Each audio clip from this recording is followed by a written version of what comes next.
In the future, the world is affected by a deadly virus that infects humans, animals, and plant life. Because of this, the world's oxygen has plummeted and will soon disappear altogether due to the abundance of carbon dioxide in the atmosphere. Humans will have to find another planet to escape Earth's demise. A brilliant scientist, Dr. Stephen Ross, and his group have discovered two artifacts that are alien in origin. According to Stephen, they have recreated these two extraterrestrial objects, the engine and the sphere, and discovered their unique properties. The engine is used for interstellar flight, while the sphere is used for creating life. They have already sent the engine to search for another planet to terraform into a suitable place for living. The only thing left for them to do is to head there and create life. The members of the galactic expedition consist of Stephen, Peter, Leona, and David. They are also guided by expert pilots Ryan, Richard, and Frank.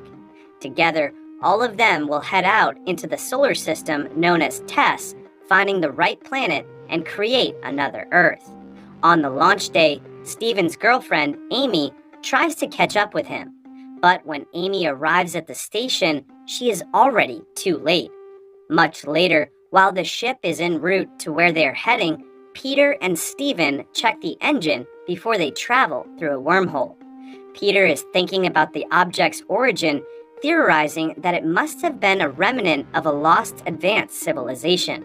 While this is happening, the sphere is forming cracks on its body. Afterward, the members of the crew gather at the cockpit as they will now commence a warp drive that takes them to their destination much faster. The pilot Frank tells them that they will be the first intergalactic explorers in human history. As the crew slowly prepare to travel towards the unknown, some members hold objects that will ease their nerves, such as a Bible and a teddy bear. With everything finally set, the rocket ship slowly but surely goes inside the wormhole.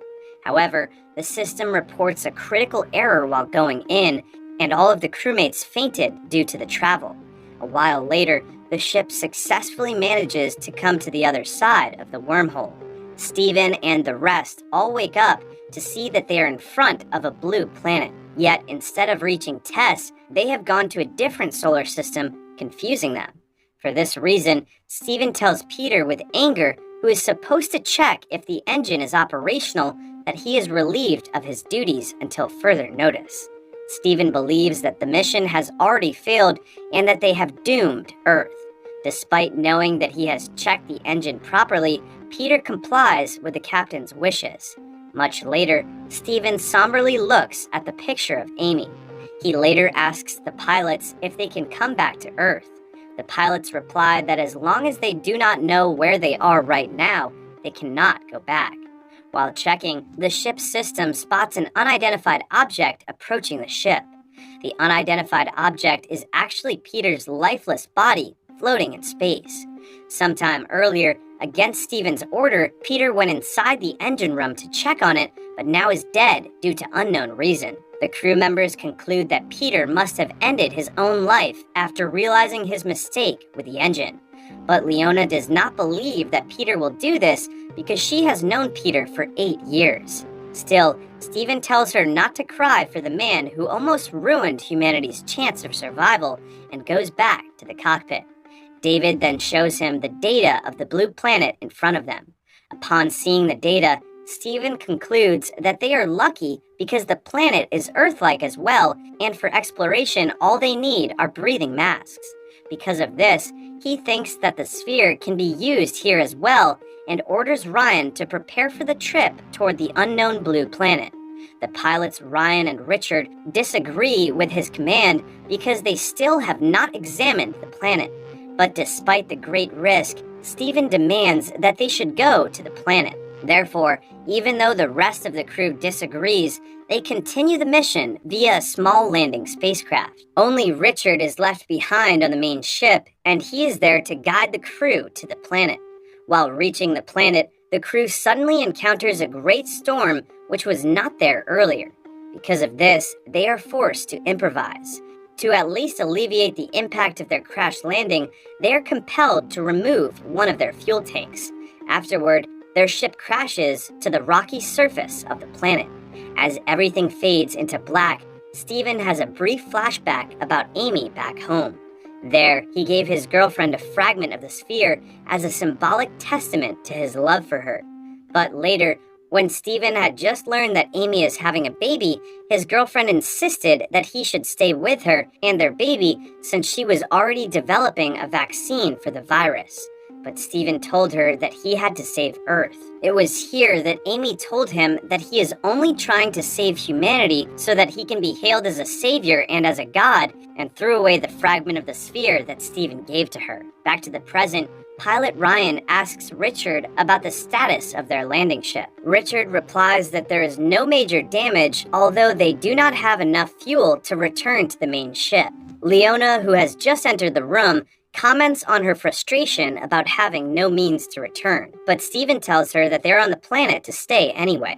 Even though they have landed on top of a rocky mountain with no protection from the unknown world, optimistic Steven thinks that they can just find a deep cave to protect themselves and the sphere. He then orders the crewmates to get the sphere and other essential materials. Yet they have not noticed that underneath their floors, there is a gooey and sticky liquid of mysterious origin. Outside the ship, the 5 crew members all walk to the cave with the sphere and the other tools.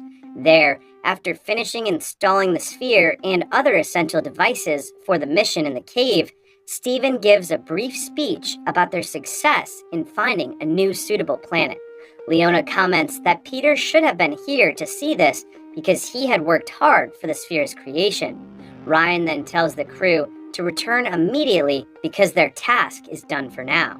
Back to the landing ship, Richard calls them to talk about his discovery. He had performed a routine inspection to check if something was out of place, and he found a sticky liquid dripping from the walls. Also, he plays a video of Peter recording moments before his death. In the video, Peter said that he will record his inspection to prove he had not done any errors. However, when he checked the engine, he saw an otherworldly tentacle of an alien monster that suddenly assaulted him. The video footage then ends. According to him, the alien monster probably originates from the sphere, causing the crew members to call it Trojan. Leona then concludes that it must be the one that killed Peter and warns Richard that the alien life form can still be there inside the main ship. However, Richard had managed to trace Trojan, finding that it followed them to the landing ship instead. It also hitched a ride on the sphere as it was being taken out. It is here that David reports new data from the cave, saying that there is a rise in carbon dioxide and oxygen, and yet no newly developed life form can be traced. At this point, Steven orders them to regroup and immediately go fix the sphere back in the cave. But Ryan decides to forcibly take command, ordering Steven that he is relieved of his duties and that the rest should be thinking about their survival.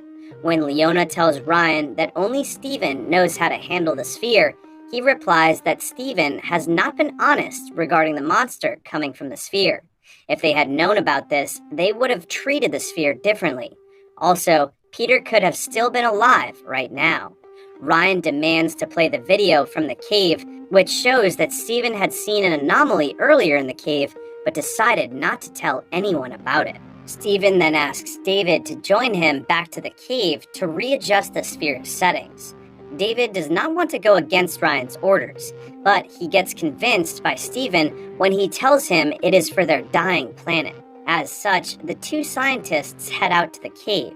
Armed with guns, they see some green things in the cave, which means that the sphere is working as intended. While Steven is readjusting the settings of the sphere, David sees on his radar that Trojan is quickly approaching them. He warns that they need to run, but Steven is too stubborn to follow. Because of this, David fires a few bullets at the sphere as a threat, prompting Steven to point his gun toward him. At this point, the alien is already near their location, so they have no choice but to abandon the place immediately. After running inside the dark cave for a while, the 2 reach the landing ship. However, Trojan, whose appearance is still unrevealed at this point, charges toward them. Fortunately, Steven closes the door before any danger can befall them.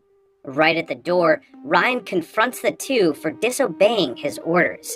As a response, Steven mocks him, causing Ryan to punch him straight in the face. Suddenly, the alarm goes off, alerting them that the ship has been breached from the outside. The sound of the ringing alarm causes Leona to wake up from her sleep. Without having time to put on any clothes, Leona walks through the corridor of the landing ship in a cautious manner. She then steps foot in a sticky liquid, indicating that the alien is here. All of a sudden, someone grabs her head from behind, but it turns out to be Frank, the other pilot. He tells her to stay quiet and explains that Trojan has entered the ship via the lower deck. To be safe, the two of them enter a nearby laboratory room. However, the alien is inside it, forcing Leona to go out of the room. When Leona waits for him, Frank decides to sacrifice his life by pushing her out of the door and completely closing it. As Leona runs away, she can hear the horrible sound of Frank's terrified scream. She runs toward the command deck where Steven and others are and quickly closes the metal door. Ryan then lashes out at Steven for bringing the alien back to the landing ship and placing their lives in danger. With their communications busted and cameras broken, they have no idea how to locate Trojan or send a distress signal back to the main ship. Steven checks on how Trojan has entered the building and sees that it enters through the walls with the thinnest metal covering. With this, they learn that the alien is highly intelligent. Steven then suggests that they can try to fix the fuse box to restore the cameras and communications. Ryan comments that this is risky, and Steven replies that he will be the one to do it because it is his fault anyway, and heads out into the dangerous and dark corridors of the ship.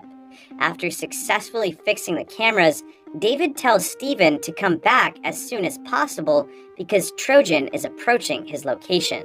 Due to this early warning, he manages to survive, with Ryan pulling him back quickly using a rope attached to himself.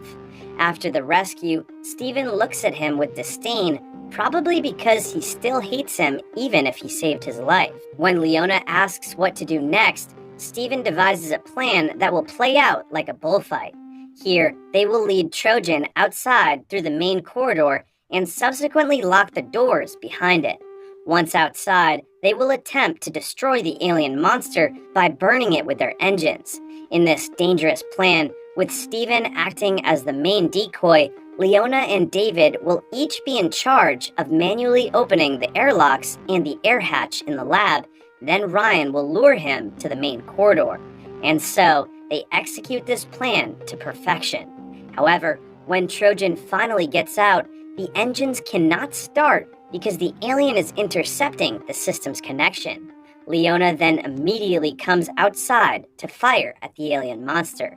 Meanwhile, the engines suddenly start, thus burning Leona to a crisp and killing her. Seeing this, Steven quickly runs back to the ship via the air hatch. The alien chases him, but Steven and David manage to close the door on it. As they do so, Trojan gets one of its tentacles cut off, which attempts to catch Steven, wounding David in the process.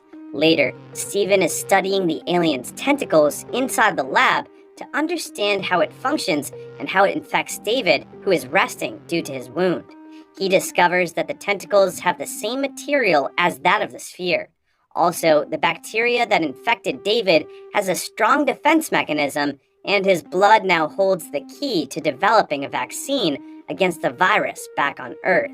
After telling David this, Steven returns to his examination of the tentacle, discovering that it is a bio-robot that functions to receive transmissions from other aliens. He figures that this must be how the aliens colonize other planets. Ryan then comes in and asks Steven what is going on. After Steven informs him that they need to get back to the sphere, he refuses because it will put lives in danger. He locks the door of the lab and places Steven under arrest, telling him that he is very narcissistic, only wanting to play a hero, and David agrees. A while after their conflict, Steven checks on the fragment of the sphere that he is holding, the one that flew out of the sphere when David fired at it earlier, and shockingly realizes that it looks exactly like the same fragment that he gave to Amy as a gift. He then communicates with Richard to recalculate their position in space, only this time he will have to fast forward into the future by 4 billion years. In doing this, they discover that this whole time they're actually on the same Earth but have time traveled back before the beginning of life. For this reason, he wants to tell his girlfriend to start producing vaccines to save Earth, giving her the information about David's infection, which will help in her vaccine research. To do this, Steven writes a message on the sphere fragment, theorizing that Amy will miss him at some point and return for the fragment. If this is done correctly, then Amy will return the fragment to the sphere and reconfigure it, and if not, mankind will cease to exist. At the moment, Richard brings terrible news for Steven. Ryan is planning to blow up the sphere. Steven instantly tells Richard to stop him from doing it and opens the airlock. He then immediately heads to the command deck where Ryan is preparing the explosives, convincing him to stop the plan because it will just lead to nothing. All of a sudden, David, whose body is now half infected by alien bacteria, kills Ryan with a gun. While firing at Ryan, he says that Trojan has chosen him and that humans are simply malfunctions of the sphere. Steven tries to tell him that his own daughter will cease to exist if he continues, but David replies that at least she and the other people will not suffer by not being born. At this point, Steven takes a nearby Rubik's Cube and throws it into the other side, which distracts David, giving Steven ample time to shoot David, who retreats. Afterward, Steven starts the countdown of the explosives set by Ryan, then heads outside the landing ship and fires a flare gun. A while later, he and David have a shootout in the corridor. In the meantime, Trojan appears, lured by the fight of the flare gun from earlier. Steven manages to evade the alien and runs down a shaft that leads to a corridor. He proceeds to the command deck, but David takes his gun. As he is about to shoot, David's chest gets punctured by the alien's tentacles, which allows Steven to run away. Finally, the timer of the explosives winds down to 0 and detonates, destroying Trojan and the landing ship. Steven contacts Richard to come and rescue him after he goes to the cave to place the fragment there. Inside the cave, Steven returns the fragment to the sphere, enabling him to establish contact with the future where Amy is. Amy eventually sees the fragment and the inscriptions in it, prompting her to quickly run back to the cave where the original sphere is. After Amy also puts back the fragment, the past and the future converge, enabling the couple to see each other. Steven admits that she was right about the vaccine, giving her the formula of the antigen that he had discovered. After bidding goodbye, the communication ends and Steven slowly dies in the cave due to a lack of oxygen. But for his sacrifice, Amy develops the necessary vaccine that eventually saves the world. Although this movie has decided to complicate things by introducing the time travel aspect of the story, it essentially provides the viewers with a great lesson about humility and how one's stubbornness can lead to bad results. It also shows us that sometimes the solution to a problem can be simple, which is made evident by the fact that it is Amy's vaccine, the true solution to Earth's woe, rather than going out to find a new one home.